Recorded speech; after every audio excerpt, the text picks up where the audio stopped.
Bonjour à tous. Bon, j'espère que vous allez bien. On est en fin de semaine du 23-24 juillet. Voilà. Aujourd'hui, je vais vous faire une petite vidéo sur la récolte du miel. Parce que souvent, je vous fais des photos, mais les vidéos, c'est moins facile. Donc là, je suis en train de mettre la combinaison. C'est moins facile en vidéo. Et je viens de retrouver dans ma mémoire et dans mon placard un outil qui me permet de filmer en ayant les mains libres. Donc on va en profiter. Je vais essayer de vous montrer ce que je vais pouvoir vous montrer d'intéressant. J'espère que ça va vous plaire. Donc là, on s'équipe. Voilà, la combinaison. Hop, le chapeau.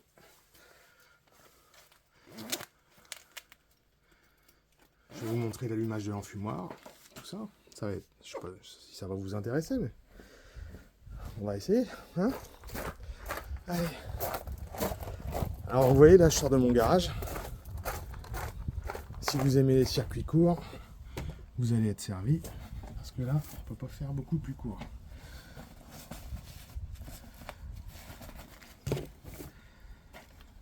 La maison est environ à 10 mètres des ruches, et l'endroit où on extrait le miel est environ aussi à 10 mètres des ruches. Donc vous imaginez que le miel, il vient pas de milliers de kilomètres, il vient de faire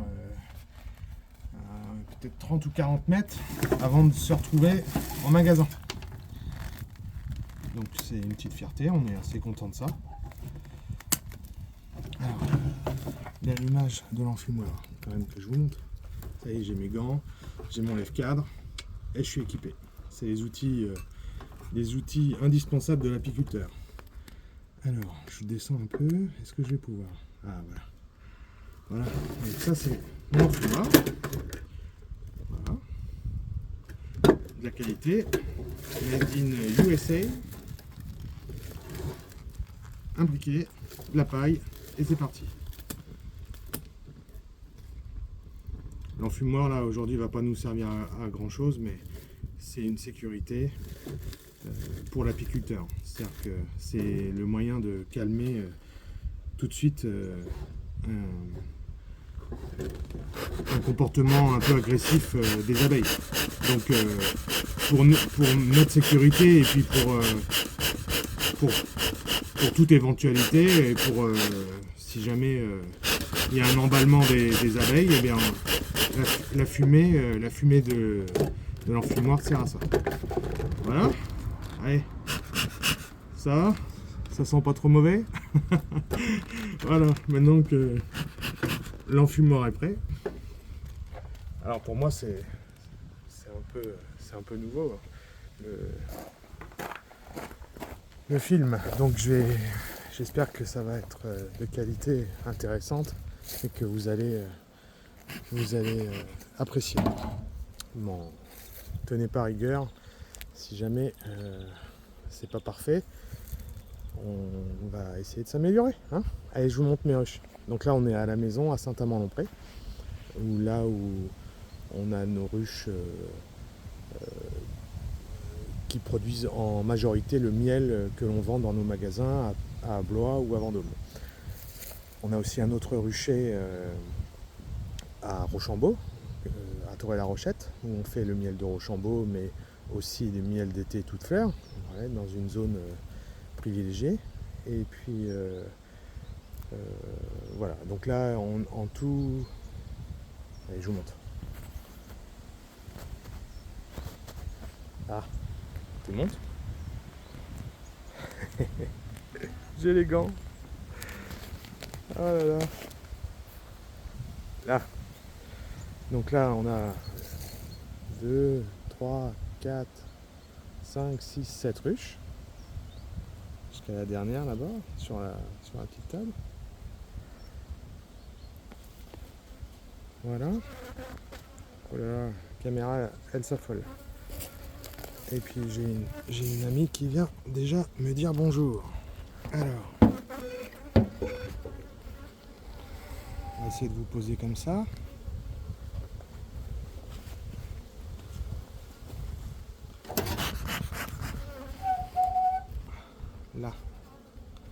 Là, vous voyez.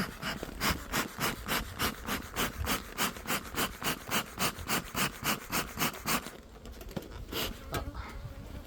C'est pas grave, on va rallumer. C'est un peu éteint. De toute façon, on n'en a pas grande utilité.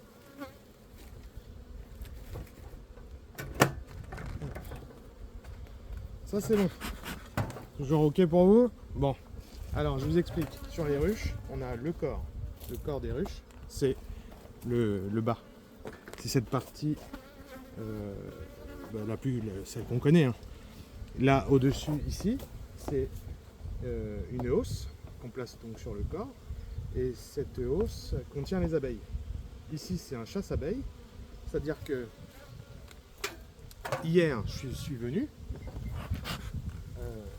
J'ai enlevé cette hausse, j'ai mis le chasse-abeilles pour que les abeilles qui sont dans cette hausse descendent dans celle-là.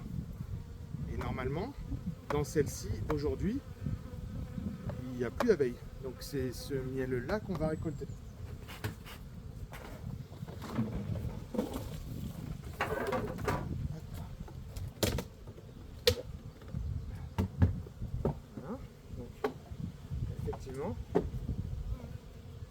Il n'y a plus d'abeilles.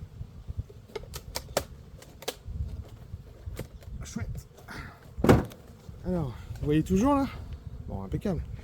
Je vais vous montrer ce que c'est. Les connaisseurs, ils vont nous dire.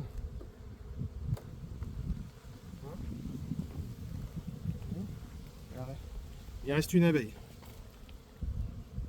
Donc ça, c'est du miel qui est operculé, c'est-à-dire que les abeilles ont recouvert d'une pellicule de cire pour dire que le miel contenu dans le cadre et dans les alvéoles est à une humidité inférieure à 18%, à 18 degrés d'humidité. Je suis fatigué. Et puis, ce cadre-là n'est pas entièrement operculé, mais vu qu'il a été, récolté pendant la période de sécheresse, si vous voulez, une fois qu'elles ont commencé à operculer une partie, ça veut dire que l'ensemble est prêt à être operculé. Mais seulement on leur évite de faire ce travail-là qui les fatiguerait pour rien. Voilà. Donc là, ça va être bon, ça va être testé. Et vous voyez l'autre côté, c'est quasiment entièrement operculé. Voilà. Donc ça, c'est un cadre. C'est un cadre Nico, un bâti-cadre en plastique. C'est une nouveauté. Ça fait quelques années maintenant que Nico a développé ces techniques et ça fonctionne pas mal. Mais j'aime bien quand même le traditionnel. Et là, on retrouve un cadre en bois. Ouais, j'alterne dans les hausses. Cadre en bois et cadre en plastique. Voilà. Un beau cadre de miel bien operculé. Vous voyez, c'est merveilleux. Ça, c'est un cadeau de la nature, vous voyez. Donc, l'étape suivante, ça va d'être emmené toutes ces hausses. Et avec un couteau spécialisé,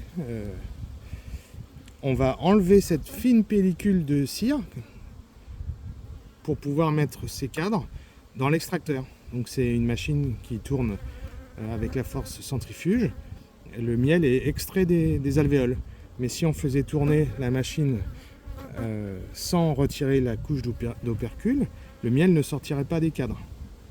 Et c'est tellement résistant que malgré la vitesse de l'appareil, de la machine, eh bien, le miel ne sortirait pas. Donc il faut au préalable enlever cette fine couche de cire. Et c'est après, avec cette cire-là, qu'on peut l'utiliser pour faire des bougies, des savons, etc. Ça, c'est vraiment la cire que les abeilles ont construite elles-mêmes. Contrairement à la cire qu'on leur donne au départ, on leur donne comme une feuille de brouillon, un point de départ pour qu'elles travaillent. Tandis que là, cette fine couche de cire, c'est le travail entièrement des abeilles.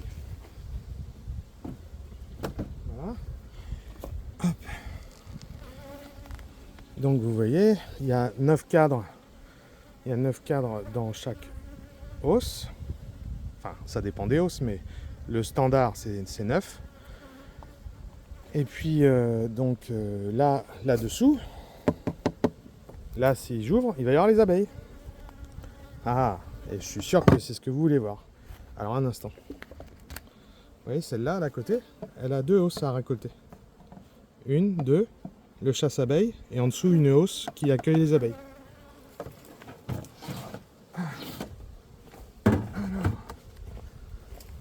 Et le travail d'apiculteur, c'est un travail physique. Ah bah décidément, ce matin, mon enfumoir il est capricieux. Allez, je vous ouvre celle-là.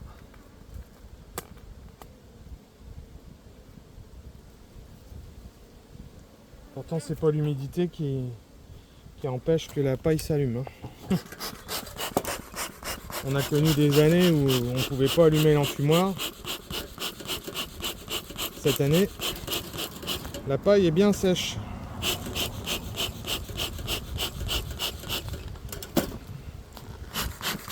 Allez, là, là. Vous êtes prêts ?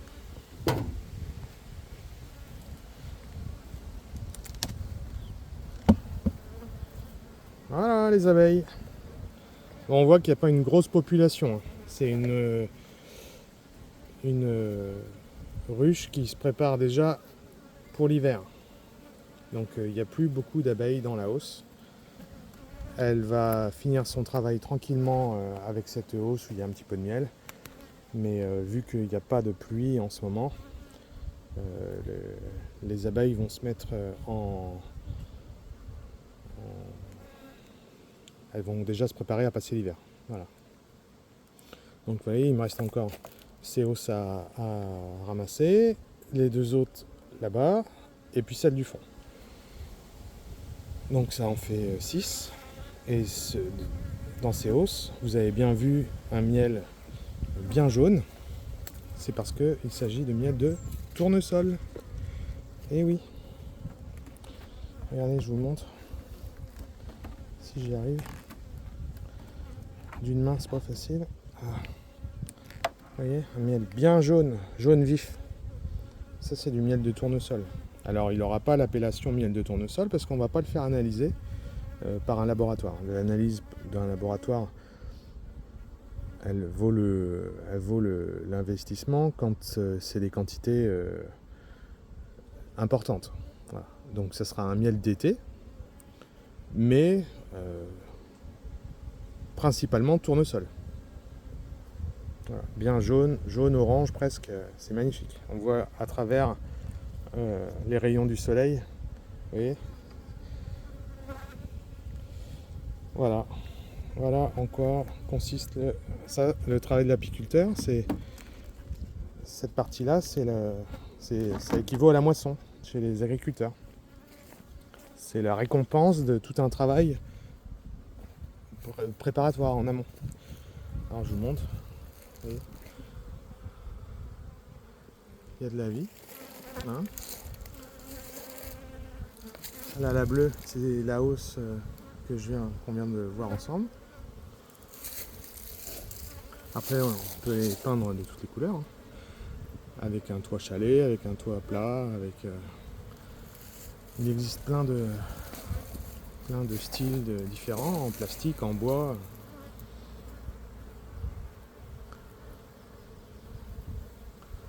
Voilà. Donc encore un petit peu de miel de tournesol et la saison est bientôt terminée. Ouais les petits amis, donc j'espère que cette vidéo vous aura bien plu, appris des choses. Et si vous avez des questions, n'hésitez pas à les mettre en commentaire, j'y répondrai avec plaisir. Et si vous passez au magasin de Vendôme ou Blois, n'hésitez pas à en parler à Mélanie.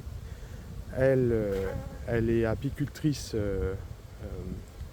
aussi, moins que moi, c'est moi qui m'occupe principalement des ruches, mais c'est Mélanie qui m'aide de temps en temps et qui fait l'extraction du miel. qui n'est pas rien. Elle fait la mise en pot, l'étiquetage du miel. Depuis 1 an ou 2, elle m'aide. Je n'ai plus le temps de m'en occuper. Donc c'est elle qui s'en occupe. C'est un travail vraiment dur, dans des chaleurs extrêmes. Voilà, c'est pas toujours une partie de plaisir. Voilà. Je vous souhaite une bonne journée, un bon week-end, et puis je vous dis à bientôt. Allez, ciao ciao!